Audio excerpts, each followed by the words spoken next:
Yon, what's up mga masters? Nandito na naman tayo sa panibagong araw, panibagong kabanata na naman ang pagsasama-samahan natin ngayon guys.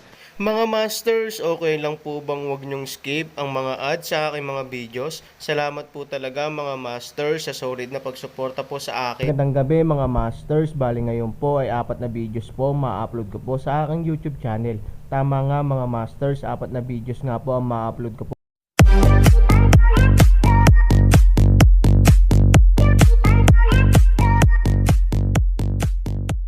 Bali mga masters, kung bago ka pa lang po sa aking YouTube channel, please click the subscribe button, lalong-lalo na po yung notification bell guys, para maging connected pa rin tayo sa isa't isa at maging updated kayo sa mga susunod ko pang video. Bali mga masters, bago natin umpisahan ng kwento ay mag-shoutout po muna tayo para sa mga solid nating tagapakinig. Shoutout kay Danilo Wamar at shoutout kay Robert Tolentino. Yun na nga mga masters, no? Bali hindi na ito patagalin. In 3, 2, 1, let's go!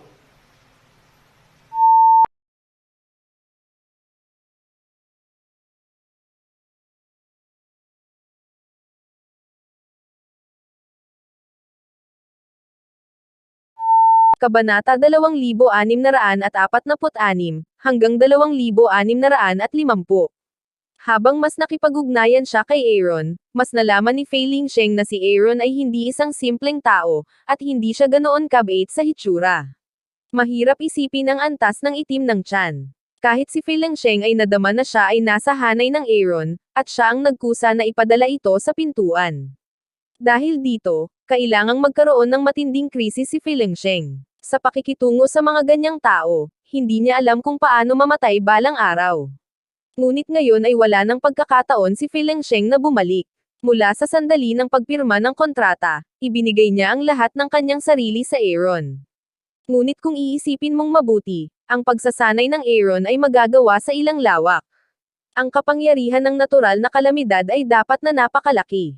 Kung talagang magagamit natin ang kapangyarihan ng natural na kalamidad upang malutas ang problema ng linlong, ito ay magiging isang magandang bagay para sa mundo ng Xuanyuan.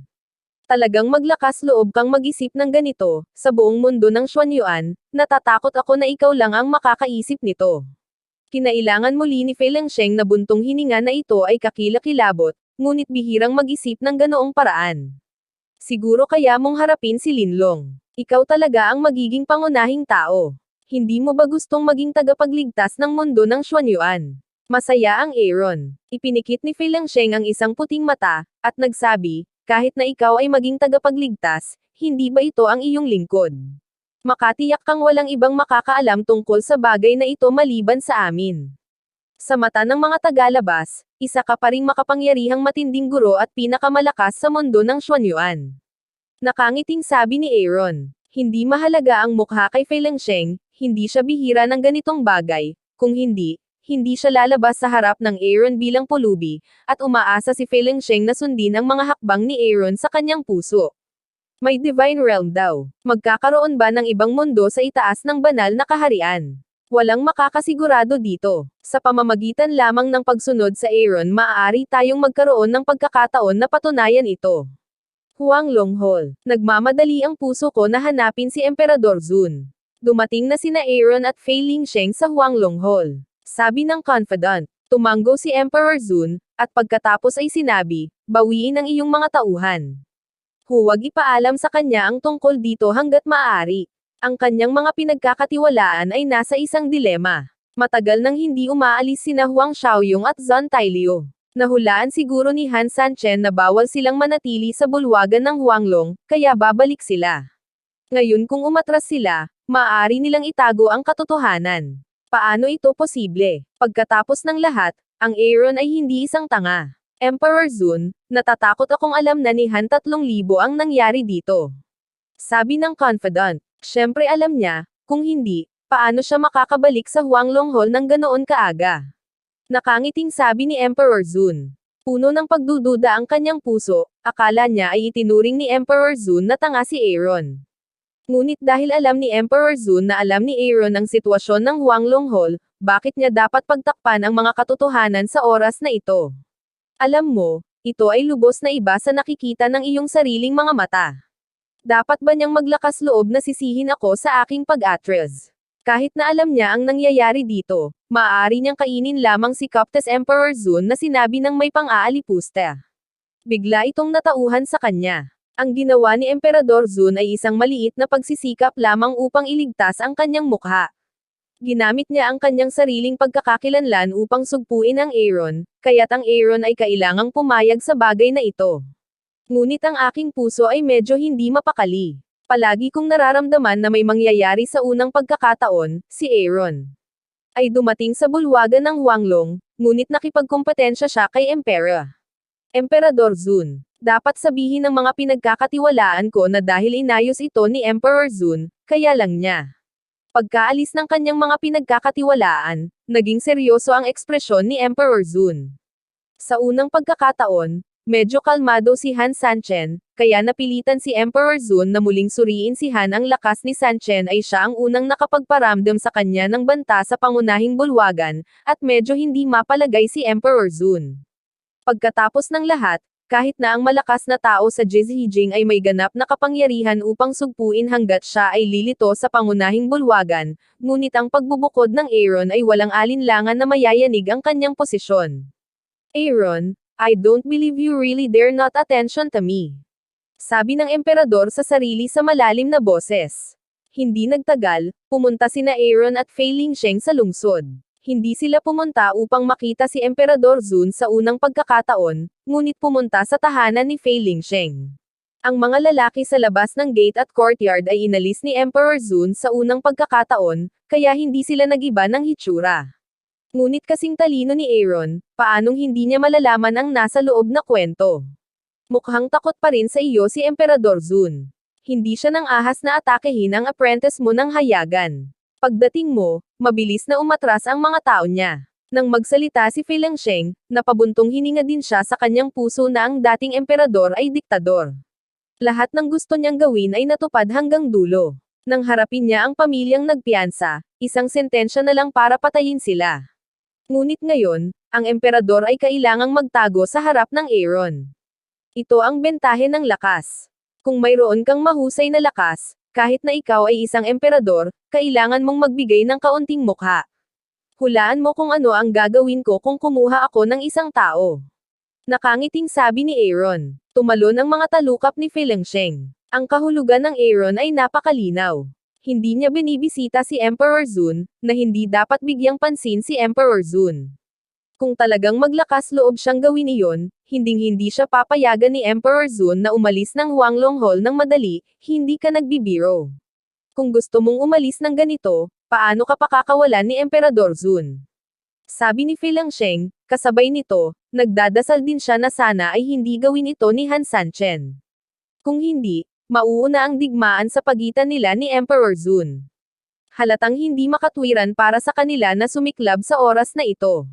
Pagkatapos lahat, ang madilim na kagubatan ay ang kanilang pinakamalaking kaaway, subukang tingnan kung nasaan ang punto ng taong ito, at hindi ko kailangan ang kanyang pahintulot para harapin ang plano ni Linlong, kaya ang pinakasimpleng solusyon ay si Aaron ay nagsabi ng kalahati, at tumigil, agad-agad, ano ito? Hindi maiwasang magtaka ni Fei Lingsheng, hindi ko sasabihin sa iyo. Pagdating nito, malalaman mo. Sinadya ni Han Sanchen na sabihin ang totoo. Ang puso ni Fei Lingsheng ay parang gasgas ng pusa. Dapat may plano si Aaron, pero hindi niya sinasabi sa kanya kung paano niya ito matitiis. Hindi mo ba sasabihin sa akin ngayon? Kailangan mo bang iparamdam sa akin? Hindi nasisiyahang tumingin si Fei Lingsheng kay Aaron, mukhang hindi ka pa rin natuto kung paano maging isang alipin. Ang pangunahing kondisyon para sa isang alipin ay kung ano ang sasabihin ng amo ang gusto niya, at hindi ka kwalipikadong magtanong pa, sabi ni Aaron. Nagngangalit si Fei Ling sa galit, ngunit wala siyang magawa. Sa bakuran, nakita ng Aaron sina Huang Xiaoyong at Zhang Tailiuyo na nakaupo sa ilalim ng pavilion. Nang makita ni Huang Xiaoyong ang Aaron, halatang natigilan siya sandali, at pagkatapos ay tuwang-tuwa siyang tumakbo sa Aaron. Master, nandito ka na sa wakas. Akala ko hindi na ako makakaalis dito. Master, miss na kita. Si Huang Xiaoyong ay nasa estado ng pagtakbo ng ilong at pagluha. Sinabi ni Aaron, ang lakas ay hindi maganda, kumikilos ay salimbay, nakikita kita dito, ito ay napakasaya ah, araw-araw ay may kagandahan. Ang pakikipag-chat kay Zantay Liuyo araw-araw ang talagang inaabangan ni Huang Xiaoyong. Gayunpaman, kumpara sa pag-alis dito, mas handang umalis si Huang Xiaoyong. Pagkatapos ng lahat, si Zantay Liuyo ay makikita lamang mula sa malayo, at si Huang Xiaoyong ay walang lakas ng loob na isipin kung ano ang maaaring mangyari sa pagitan niya at niya. Master Han, kumusta ang kapatid mo? Naglalakad si Zantay Liuyo hanggang Aaron, at bahagyang namumula ang kanyang mga tainga. Ganito na siguro ang estado ng pagkikita niya ng Shota. Nang marinig ni Huang Xiaoyong ang mga salita ni Zantay Liuyo, nag-react siya at mabilis na nagtanong, Master, nasaan ang nakatatandang martial sister? Bakit hindi siya sumama sa iyo? Walang masama sa kanya. Ang uwak na bibig ni Huang Xiaoyong ay tila walang masabi. Hindi napigilan ng Aaron na sipain ito. Tapos sabi niya, Don't worry. Kung mamatay ka, hindi mamamatay ang martial tita mo. Nakangiting sabi ni Huang Xiaoyong, That's good. That's good. Hindi ko pa nasasabi sa tita ko ang totoong nararamdaman ko. Hindi siya mabigla. Aaron buntong hininga. Bagamat minsan niyang naisip na pantayan sina Huang Xiaoyong at Jiang Yingying, talagang hindi kasiya siya ang pagganap ni Huang Xiaoyong. Ganito lang, paano siya magugustuhan ni Jiang Yingying? Anong klaseng palaka ka? Tanong ni Aaron. Lahi, palaka. Guro, ano ang ibig mong sabihin na nalilito si Huang Xiaoyong na nakatingin sa Aaron, ganap na hindi naintindihan ang ibig sabihin ng pangungusap na ito. Bakit sa tingin mo ay karapat-dapat ka sa aking kapatid? Mapang-uyam na sabi ni Aaron. Kumita si Huang Xiaoyong. Ang pinakaipinagmamalaki niya noon ay ang pagkakakilanlan ng anak ng Panginoon ng lungsod, ngunit ang pagkakakilanlan na ito ay halatang biro sa harap ni Jiang Yingying. Bukod pa sa lakas, hindi siya ang kalaban ni Jiang Yingying. Tuldok, pinilit ni Huang Xiaoyong ang kanyang utak para isipin ito.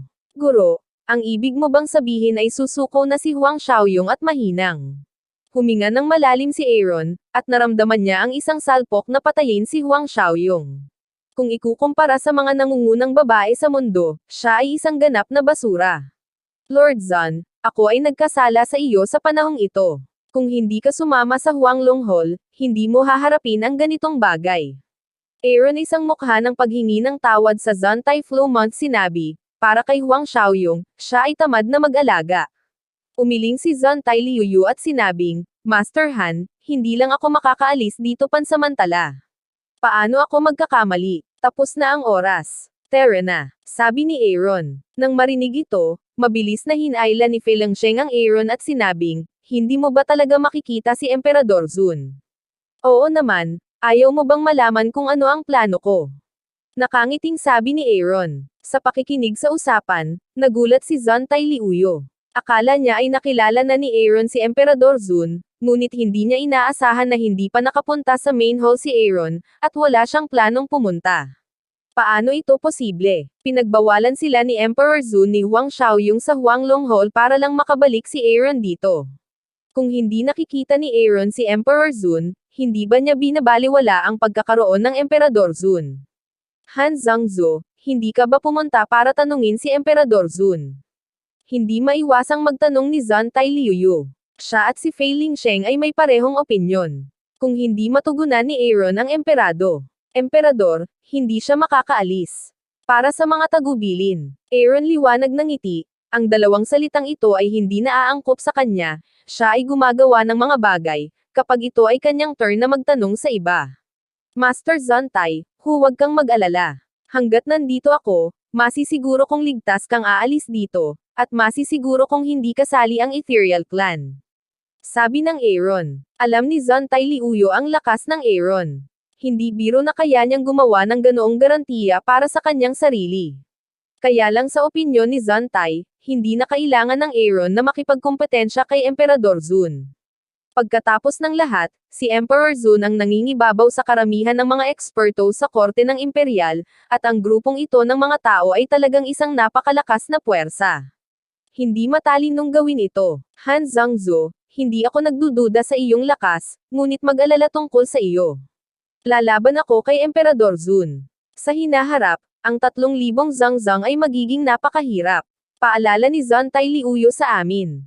Ngumiti si Han Sanchen. Siyempre, naiintindihan niya ito, ngunit hanggat patay na si Emperador Zun at hayaan siyang umupo sa ibabaw ng Diyos Zun, walang ganoong pag-aalala.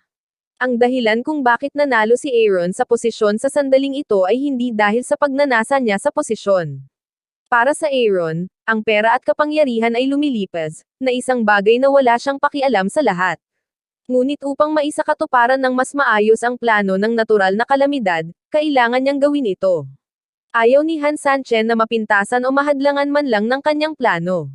Ang pinakamahusay na paraan upang maiwasan ang gulo ay ang pag-iwas dito sa simula, Master Zontai, kung mamatay si Emperador Zun, wala bang mang-iistorbo sa akin?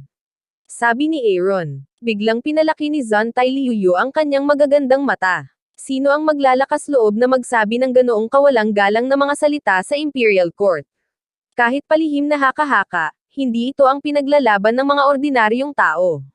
Aaron, sa kabilang banda, diretsyong sinabi ito ni Felix kahit alam ni Fei Lingsheng na magkakaroon ng digmaan si Aaron kay Emperador Zun, hindi niya inaasahan na darating ito ng biglaan. Aaron, hindi ka baliw, pupunta ka ba, gawin ito sa oras na ito? Tanong ni Fei Lingsheng, hindi niya maintindihan kung bakit pinili ng Aaron ang oras sa ganoong kritikal na oras. Sa kanyang palagay, oras na para magtulungan upang malutas ang problema ni Linlong. Sa kanilang tatlo, ang ekspresyon lang ni Huang Xiaoyong ang medyo kalmado. Bagamat sapat na ang mga salitang ito para sorpresa siya, kakaiba na ipinagkaloob ni Huang Xiaoyong na patayin si Emperador Zun. Ang iba ay hindi maglakas loob na isipin ito, ngunit tiyak na magagawa ito ni Master, kapag namatay siya, mas maipapatupad ang planong pakikitungo kay Linlong. Kung hindi, sa tingin mo ba papayag lang siya? Sabi ni Aaron. Sa oras na ito, si Zontai Liuyo, na kinakapos ng hininga, ay biglang nagtanong kay Aaron, Master Han, nabalitaan ko na ang taong dumukot sa iyong kapatid ay si Yi Qingshan. Kumusta na siya? Yun na nga mga masters, no? Bali panibagong kabanata na naman yung natapos natin ngayong gabi. Muli, maraming salamat po talaga sa walang sawang suporta po sa aking YouTube channel na talagang inaabangan nyo po ang bawat upload ko po. Bali mga masters, magkita-kita ulit po tayo bukas ng gabi at ngayon po ay magpapaalam po muna tayo. Bali mga masters, bye-bye!